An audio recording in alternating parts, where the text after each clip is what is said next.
All right, welcome to another segment of Whet Your Palate. You're going to not want to miss this episode. We got special guest Jim Louderback and our social media director, Sabina.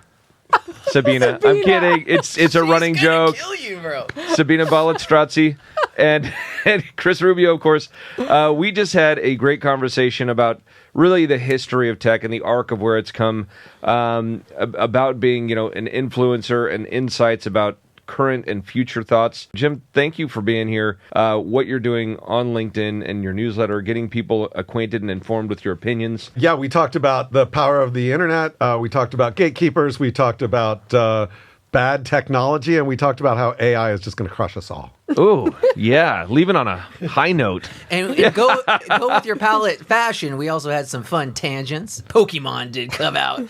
Yeah, so if you want to know the future of humanity as we know it, you're going to want to listen to this podcast.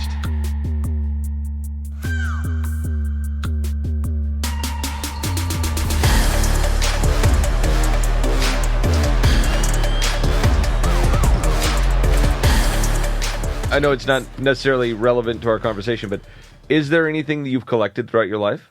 Oh, old technology.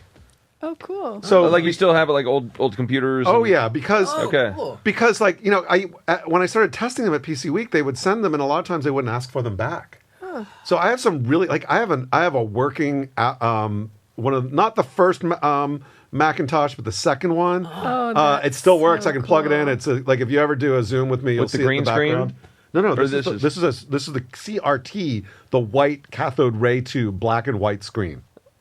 Like, okay, where the keyboard was connected to the screen. No. This is remember the original Mac that had the little handle? Yeah. And a keyboard in front? Yeah. So I have that. I have this crazy so whacked out cool. IBM computer with an orange built-in.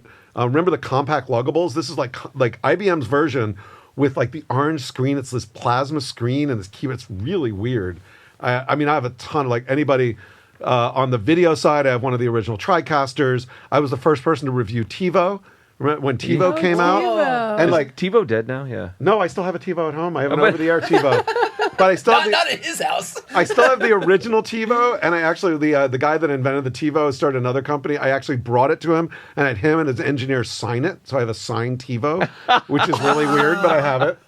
Anyway, I have a lot of old crap. That's cool. There's So cool. collectors for that, though. I mean, there's worth some money. Well, in the Bay Area where we live, there's the Computer History Museum down in Mountain View. And they actually had an old computer fair where they had like a marketplace and they were selling stuff, which I had no idea. It was a friend of mine was like, you should come down to this. They have versions of your magazine that nobody has. I'm like, just buy some for me. But yeah, so it's a thing. Wow. And the other thing? Very cool. The other thing that I've collected ever since I bought one when I was living in New York City when I was like 25 are original newspaper cartoons. So I have an original Doonesbury that I bought there. I have original, I have all kinds. Like now, it's like Pearls from Swine. I have an original of that. I sold one of my original Peanuts, but I still have one. And yeah. So do you cut these out? No. They're like the artist who drew them. Oh, it's like the one you're that they talking drew, the actual one-of-one original one-of-one art that they did. Wow. Yeah. I didn't even know that was something you could buy. Yeah, you can. Apparently, if you get to know them, and so I have a bunch of them. Well, that's very cool. Yeah, like the Charles Schultz one, I think it sold for like $40,000. Don't tell the IRS. I'd imagine that was probably worth some money. And this was just with Spike and just Spike, not even Snoopy and Charles. Wow. I saved the Charlie Brown Snoopy Peppermint Patty one. That's the one I still have. Wow. Anyway, so yeah. That's cool. You guys are speechless. What? I'm like the weirdo over here collecting like newspaper comic strips. No, we got. No, I'm just going back. It's Wondering, really I was cool. wishing I saved stuff. I wish I didn't open up these figurines. I'm like, Yeah. I'm like, what'd you do? We were comic book nerds, so I mean, I got all that kind of stuff going too. Yeah, I had a Hulk Captain 181, America Wolverine's page. first appearance in the Fortress. Oh, that's cool, dude. But Yeah, the original all white pages. You can get the original art. Like I had an original Captain America page that I sold for like $15,000. Like the actual art that they did of one of the like Captain Americas. Yeah, again, see, I'm speechless because I didn't even know you could get a hold of those. Yeah. He can. Go to Comic-Con. Sometimes you can buy them at Comic-Cons and other things. now We'll be there. Comic-Con's That's like, actually on my list. Yeah, I know. It's not. It's not even what it used to be. I was going to Comic-Con like in Hawaii when I was like, it was like in the 80s. Like no one was there. Yeah. I mean, it was cool. You know, you could just walk around and have your time. Now it's such a big, a big fiasco, cultural right? thing. But when was the last Because time? movie studios. You haven't been recently? No. Jim, have you been recently? We're supposed to go as X-Men, remember? I'm down. Comic-Con. I've already got the costume. So here's an interesting thing about Comic-Con. So Comic-Con, the Comic-Con from San Diego, right? Yeah. They forgot to trademark the name Comic-Con. So many other companies started Comic-Cons that weren't related to the big Comic-Con. Oh my god. I think that's the one I went to. And they were, and they were all, a off-brand lot of them. Comic-Con? Yeah, there was like the Emerald City Comic-Con in Portland. There was like all over the place. There was like the Silicon Valley Comic-Con was not related to the traditional Comic-Con, the one that, what's his name from Apple, Steve Wozniak was a part owner. But Informa, the events company, bought up a lot of them. So they now run fan fests and Comic-Cons, and they just bought VidCon from Paramount. We were talking about VidCon, the company I used to run. Yeah. So yeah, anyway. What would they be doing with VidCon? How does that work into their? It's a fan thing like Comic-Con. So people do meet and greets, people do that. So a lot of it is that format, fan right? side of creators. And they were one of the bidders when I sold in 2017, 2018 to Viacom. They were one of the bidders, but just wasn't as good a bid. Okay, so they're going to utilize that platform, so to speak, to get famous Comic-Con people connected with their. No, I think it's more fans? just creative. Well, they do fan fests, so all sorts of different fandoms. They do a lot of different events in the fandom space, but they're also the biggest. They do B2B events. They're the biggest event company in the world, Informa. Oh, okay. Yeah. So I don't know what wine events you go to, but they probably run the wine B2B event. Okay. Well, I know. Like Wine Spectator owns one, but I don't know. Whatever they are, There's a bunch of them out there. Yeah, some but, of them are Informa, I'm sure. Huh. All right, I got to look up Informa. Yeah.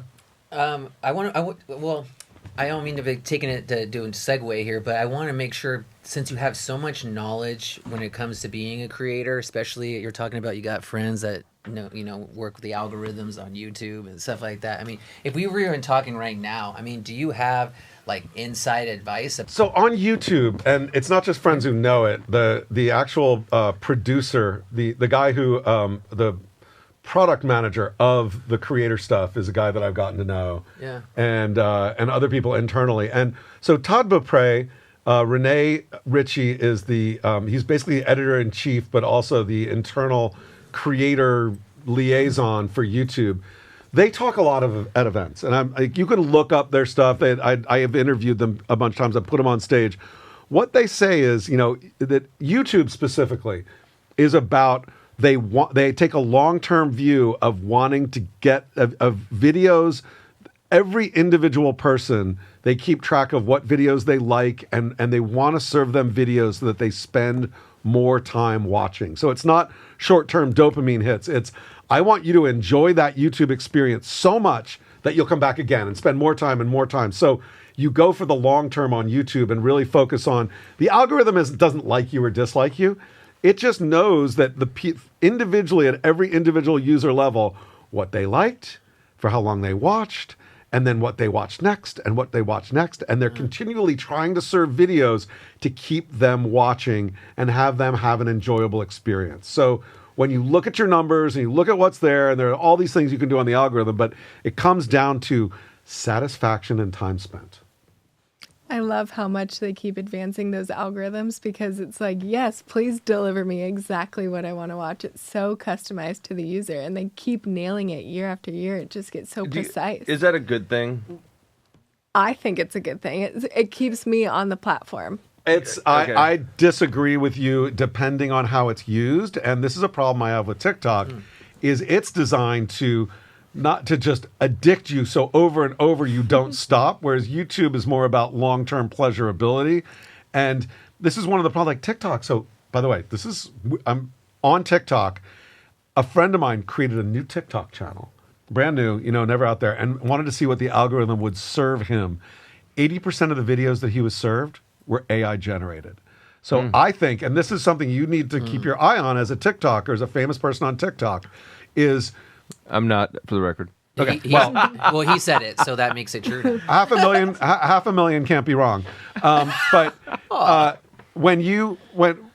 with all the AI stuff that's being generated in short form and dopamine hits and watch, I think we're going to see more and more of TikTok and shorts and reels move more towards AI generated stuff, and that will push out people like you. So how do you survive as a creator when more and more of what the algorithm is serving are these AI snippets of dopamine hits and joy and or whatever, outrage?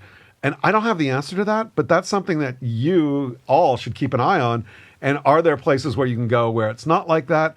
I mean, it might be that you need to do long form video on YouTube, which is kind of what this is. Which is this. But I also think that humans get fatigued with that kind of stuff, right? And so then you drive back towards that authenticity, right? And so then at what point does that mass influx of catered to content from AI get just so worn down in people's minds that they're like, I want a real person. I think it's already starting to happen. I think that's how I feel too. People are less interested in the AI created content and the AI like advertising, that sort of thing. But also Meta just came out with new parameters to sort of block those AI videos and that sort of thing. So I think the platforms are aware of it and they're trying to limit it. Well, is there a way for the platforms now to decipher? Like, I mean, you have to say like, hashtag ad if you're promoting something and being paid for it. Is there a way to decipher on any platform if it's an AI generated or even AI assisted? Yeah, it'll say in the corner sometimes AI generated content, but also it can even decipher if it's an iPhone video that's been uploaded or from a DSLR. So it can decipher on the back end, and that's all back end. It might not be user-friendly sort of features that you see, but you'll see on the bottom left-hand corner AI generated content. I'm gonna be a little bit of a cynic and say yes, but you can get around that. But if you're TikTok or a short form platform and you're all about eyeballs, they're going to serve you what works, which is what we've seen, which is why most TikTokers don't convert. I was talking with someone about this morning where it's like he ran a merch company and he worked with tons of TikTokers and he found that TikTokers can't sell merch. And it's really YouTube. But I do believe that you're right, that we are going to search for humans and human contact and human connections. And a question I write about and think about is, what are the things that creators can do to prove that they're human, to uniquely be human, so that when we decide that we're sick of the AI and we want to go back to humans, what are those things? How do we convince the people that we're human? What, you don't have an answer for that? I have a lot of answers, but we'll see how it develops. I mean, one is making mistakes. Well, I was gonna say the comment section. Now, feel free, like, you put out the content there, and then people want to interact. Now, yes, you could probably develop some kind of AI to answer the questions and stuff like that, but you can't. Well, at least right now, I don't know, but I think one other big thing is like humor, and I think what we really do in the comments as well is being able to interact, but then also in Joe. I mean, it's like his fashion, his humor, his kind of interaction like that, his education. There's specific ways that he does his winemaking and business stuff like that, and teaching people. And also with the follow-up videos, I think that's always nice too. So when someone actually sends, right, and then you could jump in, I don't want to take it from here, but like, people can say, well, what about dipping it this way, or dip a Cheeto, or like, let's have fun, or dip 3 bottles together, or what about the winemaking? What about this process of cryo? You can answer back with a video of him, and that we know is not. Well, and another thing is that it's sort of just organic engagement. You can easily gauge that sort of organic engagement that's happening. I think there's been a lot of creators like Alex Earl, Jake Shane, those people who start on TikTok and get that huge following, and Tana, who show their authentic self. And I think people can really discern between the AI-generated content and those authentic users. And then they go on to do commercials and their podcasts, and they do sell merch and they do convert. So I think it's a really just however each person takes it on their own. It's very unique to the creator, I think. They're all unique stories. Well, unique and authenticity for sure. I think live is going to have a resurgence because doing live and doing comments live and being out there. Like, I was over at your COVID place at your facility today. We've got where you did all your COVID stuff, and like, go live from there. I know you do Our live COVID because you're going to make mistakes. Right, you're going to make mistakes, but Yeah. it's real. People can interact with you in real time. They can see what you're doing. I think IRL stuff, like in real life, going out to events and things like that, as a creator, the more that you can engage your audience in real life is going to be interesting. Yeah. There's a lot of things that we can do, but the AI is going to get better and better at doing certain things, and it's something to keep an eye on. And I think that's a really good point, and I think that's why brand content, like from specific brands, aren't performing as well, because it's too formal, it's too buttoned up. People see right through it, It's definitely... I know you're advertising to me. Let me pass this along. I don't want to watch it. So we're seeing in our distribution channel, we're seeing a migration back to from a purchaser, right? So your retail store, your restaurant, they want interactions with a distributor rep. They don't want this algorithm to say, hey, you need to order online for Tito's to arrive by Friday. It's like, no, I want to hear from this person. I want to know what the new products are that are available. I want to, see what other things are out there. This isn't just a business. This is a passion. So you're seeing that. You're seeing the big guys, I think, struggle with that because they've really cut back their staff and they've really pushed these kind of more automated programs to be able to fulfill rather than be a sales team. So I think you're seeing that migration too, which I would imagine we're probably going to see in society in general. But back to the point of like, what your For You page is about and what that algorithm is driving, it seems like it funnels it down. Like, I mean, I like to have some random shit that I might be interested in I don't know, the life cycle of kangaroos. Like, it could be totally random. But like if it already knows everything that you like and it's feeding you all of that content, whether it's your political bias or what you want to see for entertainment, it just continues to funnel you down. And I think that that's one of the reasons that there's much less of a gray area and there's much less of an opportunity for debate overall. It's just people just take these extreme views and run with them, partially uneducated or only educated to the points that they wanted to hear. And they're not able to even have those discussions now. It's like we're getting so far away from having some sort of common ground, and I don't think that's good for society. I feel like that's a very good point. That's where a lot of this is driven. And so I mean, yeah, I don't know where it's beyond political. It's like anything. Yeah. It's yeah. If you don't agree with me, then fuck you. That's what it. Yeah, that's veganism versus carnivore. Like it's beyond political. It's 100%. Everything. Yeah, you're either eating raw liver or yeah, or raw veggies. That's There's no in between. We are seeing a little bit of a pullback from the big social media platforms. I think Gen Z focusing a little bit more on sort of private communities and. Now, private communities doesn't solve that problem because it's even more of an echo chamber if it's just you and a group of people talking. But the mass square, where everybody in the world can talk to everybody else, and then it starts getting optimized for outrage, clearly has not been good for society. And so we are only 20 years into this experiment. God, it's so young. Yeah. So it really is. I mean, our society, just as we know it, is young. Even just the standards of education compared to 100 years ago, when it was like, no, you're 12 years old, get on the farm. It's like we all just think that the last 20, 30, 40 years was the norm of society for the forever past. And this is all uncharted territory for humanity. It's wild. I'm curious your guys' thought on social media in general. Do you think it was good for society? When? You said was, past tense. Is it good? There are good, it's like, look, it gets back to there are good things and there are bad things. I think, on balance, it's been bad for kids. I think there's some good parts of it, but there's an age when you should be allowed to do it. There are guardrails that should be in place that aren't.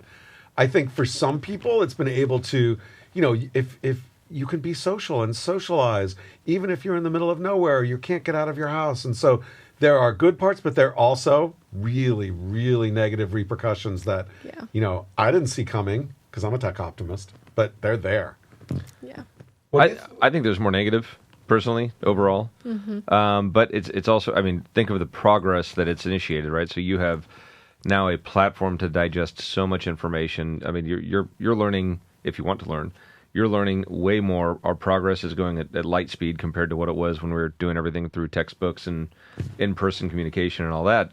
So there's a positive there and a negative there, but I think overall it's been more of a negative. And I mean, you're seeing like whatever the homesteaders and what, people are like, oh, screw technology. I want to, it's funny. Like now you have like the alt-right becoming what the alt-left was in the 60s. Like a commune is no longer going to be a bunch of hippies in school buses. A commune is going to be a bunch of like far-right wingers that are like wanting to live off the land. You're like, what the fuck just happened? This is a huge, I mean, it's wild. So I think that there's, I mean, I guess at the end of the day, if you have you have a technology or you have a tool of any sort, you got to pick it up and you got to start using it. Otherwise, you're going to fall behind.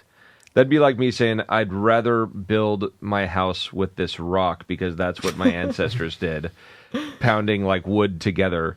And then I'm not picking up the hammer. That hammer looks stupid.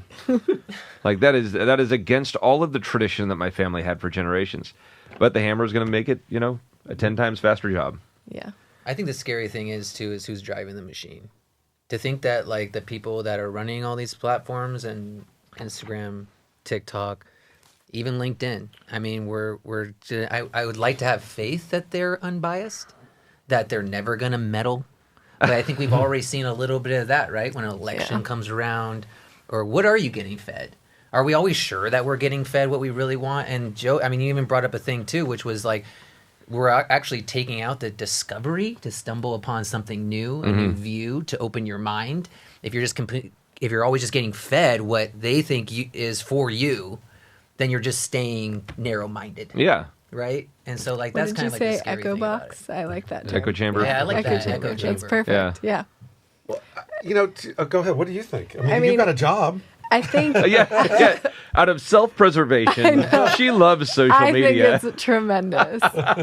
No, I think for mental health, it's been absolutely terrible, especially for young women in the comparison age. And I mean, nowadays you see all these beautiful women with filters on, and what is real? And you see them in real life, and they don't even look the same at all. So I think for mental health and the addiction component of it, I think it's just terrible. But I think from the education standpoint and freedom of speech and seeing things from a different point of view, it's been great. So there are negatives and positives, but yeah, I mean, you really did have an echo chamber in many of the traditional media sources, and whichever news outlet you're choosing. But now you also have an opinion, and you can make it sound like a fact, and it can be anywhere on the spectrum. So you really don't know. I mean, that's when it comes down to having your few reliable journalist sources, right? Yep. And I think that's going to become a more important thing. I think that'll filter down naturally. Yeah. I think we've maybe already hit the apex of social media. Yeah, we'll see. I don't know. I will say that. Like, I hope not. The thing that, to tie it back to what you're doing with on TikTok and other places and what I'm doing is, look, traditional media was the age of gatekeepers, right? If you wanted to get a job, if you wanted to be a journalist, you wanted to write, or you wanted to do a movie or anything, somebody had to give you that permission, right? They had to say, oh, you want to be a guy talking on TV about wine? Well, you better come up here and we're going to give you permission to do it. And what we have now is anybody anywhere in the world can wake up one day with no friends, no followers, no fans, start a channel and reach everyone else in the world almost. And you get to be Joe the winemaker. I get to be Jim writing about the creator economy on LinkedIn. You get to have a life and reach people, and you didn't have to go to LA or New York or Bollywood or anywhere else to do it. You can do it from anywhere. And I think on balance, and look, we're living proof of that right here, that is a positive. Yeah. And that's why a lot of musicians and that sort of thing are founded from TikTok. Yeah. A lot of new musicians and actors and models and clothing lines. Yeah. A lot of creativity is founded from TikTok. Creativity is evenly distributed around the world, and we're finally seeing the results of that. Yeah, very well put. Yeah. I love that. Yeah, that's a industry, great line. like the entertainment industry that was once, and still, nepotism. Your family and friends. You have all these people Nepotism, going out there that want to get their sexual abuse. No, but No, I mean that was real. Yeah. Yeah. No, I know it's real. I've seen like the Nickelodeon documentary and all that kind of stuff. Yeah. But the thing is that people they wanted to get their time to shine, and we've always known if you went in the entertainment industry, it wasn't the best actor that got the job. Yeah. You know what I mean, right? But now people are really. That was a great point. I'm glad that you brought that up, Jim. Is that now it's really giving opportunity for people to shine without having to deal with that bullshit. They can actually just go truly on their own talents, creating their own world and sharing it with everybody. And look, what YouTube and TikTok and Instagram and blogging what they did is they democratized distribution. You could reach an audience anywhere in the world because you could wake up and do it. What AI is going to do is it's going to democratize creation. So you may speak a language, like how many people do you think speak Romanian? I just looked this up. Okay, I'm going to say 2 billion. Somewhere around 40 million. Oh, jeez. But you could be in Romania and only speak Romanian and create content that everybody in the world can listen to through AI because it will dub and it'll do lip syncing to make your lips match. And so that's their all preferred language right all, about yeah. here. You speak in Romanian, it goes out in Urdu and it goes out in French and it goes out in English. Now, probably the jokes aren't going to translate, but but that AI is going to allow. Like I'm a terrible video editor. But now with Descript and other things, I can create a video and pop it up like I did yesterday in like an hour. It's not great, but the people who are watching it don't care. I could do it. So we're democratizing the distribution and now the creation of video. And on balance, I think it's a good thing, but check in with me in 5 years. Yeah. Yeah, I will be speaking Spanish. And Italian. 5 years. Well, Sabina, how do we start doing like our social media in all the different languages and broadcast throughout every country? I mean, AI. Is it? Yeah, we should get on that. All right, we are going to have to wind down because we got to head out to Chicago. But I do have to do. Yeah, this was a really great conversation. Before we say our goodbyes and everything, we got a rapid fire round. Go. Okay. You got to do this to me earlier, so I'm going to enjoy this. I love it. You had some really great questions, by the way. So, and for anybody listening, we're going to probably post that separately. We were able to record it too, but Jim, it's going to be on your LinkedIn. Some of it, yeah. Okay. I'll put it in LinkedIn. I'll put it in our newsletter for our Bay Area Creator Economy. I'll cut it up. We'll see what I do with it. Okay. All right. Well, here we go. Let's see. Podcast or newsletter? What's your preferred way to share ideas? Newsletter. Really? Do you get more traffic there too? No, but it's just what I prefer. Okay. I mean, oh, that's for you ingesting the info. for me ingesting, it's still newsletters because I don't have the patience to listen to podcasts. I listen to some of them, Dude, like this one. It's great. But I'm not. But like, I can read 10 newsletters in a half hour. I can listen to 10 podcasts in 10 hours. That's a good point. AI can summarize a podcast Oh, for you, I'm and not you can listening listen to to it. it in Is 10 that what minutes. you've been doing to our podcast? Yeah, no I shit. mean- I'm going to try that, actually. I've never heard that. You know what? There is the It works well. There's AI technology now that will take a podcast and turn it to a newsletter, and take a newsletter and turn it into a podcast. Yep. And I have been doing that with my newsletter irregularly with Notebook LLM or Notebook LM from Google. So Wow. when are you releasing your podcast then? Well, Because you have your newsletter. I've done a podcast on it. You can actually hear my podcast. Like I did it for a while and then I stopped. But I have irregularly taken my newsletter and fed it into Notebook LM. I just need to do it as part of my process. So you can listen to them. It's on Spotify. You can listen to a couple of these. It takes 2 AI characters and they talk back and forth about what's in the newsletter. It's really cool. It's really So you cool. can go both yeah. ways. I love the tech there. That is very cool. Yeah. Okay. That wasn't a these- short answer. No, these are actually, they're not just rapid fire. If there's something to go deeper on, then hell yeah, let's go deeper. Yeah. Biggest media prediction you've ever nailed or totally missed? The biggest one was that television was going to die. I just did it too early. It's dying now. I think I made the prediction back in like 2010. And the biggest one I missed is I did not think, I thought like this whole idea of like, over the top TV channels and like OTT and all that. I was like, oh, that's dumb. It's just television. Why are you just reproducing television with Pluto and Tubi and putting it in streaming? I'm like, people don't want that. Turns out they do. Okay. Yeah. Best prop or product you featured on Fresh Gear? Best product on Fresh Gear. I can tell you the worst. No. Yeah, do that please too, do. actually. Tell us the worst. Yeah. So the worst one was this early voice recognition stuff that was supposed to be able to translate for you. You know, you could say like, turn the light off. And this one is like, and you had to say it in a specific way. So it was Fresh Gear, lamp off, because the show was Fresh Gear. I said Fresh Gear, lamp off in like 100 different ways, and the lamp never went off. And it became a running joke. I think the best product, probably one of the early mobile phones, like the BlackBerry or the Palm Pilot, because just the ability that I could have that I could do email on it, that it was a phone, I could take it anywhere, was just amazing. The good old Palm Pilot. Yeah, that was, I used one of those. That was the, Yeah. I thought I was really the shit Oh, when I was man. like out in the vineyards Yeah. with one of those. I was like, You I get were. email right now? Yeah. I mean, he thought he was.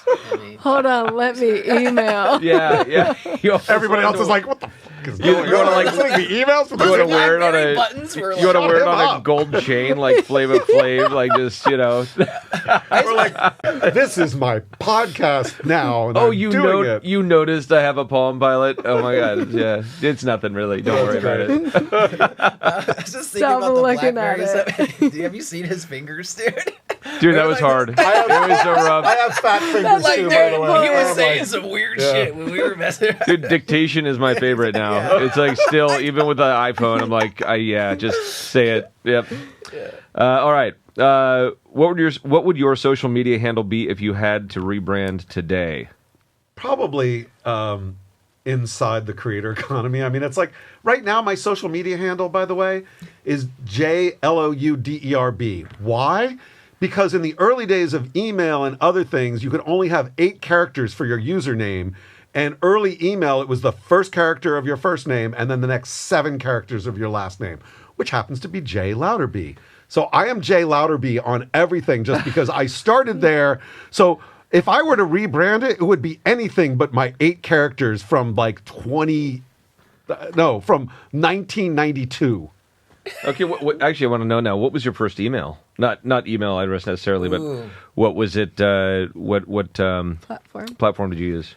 Do you recall? Like, was it Yeah, AOL? it was MCI Mail. MCI Mail. MCI Mail was an early from MCI, which one of the big telecom companies ended up getting bought. But MCI Mail was early email. CompuServe Mail and MCI Mail were very early on, and so I can't remember which one I used first. But MCI Mail was great, and that's what corporations used to do email before Yahoo and all these others came up. Okay, I've still got my Hotmail account from Same. 2000. I have SBC Global. You know, That's old. You know, Oh, you got art? Wait, Art, what you got? Is it Hotmail? I have Hotmail, Yahoo, SBC Global. I got them all. I got Comcast, CompuServe. I mean, I got. Yeah, them it's all. like that's like my junk email now. So like whenever I'm like if somebody's like, "What's your email?" and I'm like tell them it's a Hotmail. I'm like, just don't judge me like this. They're like we know it's you're putting us in your junk we mail. know where we stand with you. I have bad news for you guys. 2 days ago, AOL shut down their dial-up service. I saw that. I'm sorry, you're gonna have to throw Yeah. your modems away now. I mean, we've been running the whole business off of the modem. So like Art has been struggling the last couple days here. He is director of Oh, IT. is that what's the Wi-Fi Yeah. is connected to? Is Oh, wait, what? Oh! We'll see how that works later today for you. There. That was an internal Sabrina. dig. That was good. That was good. Well, thank God you got Adrian, Art. My hamster on that wheel is working great. Yeah.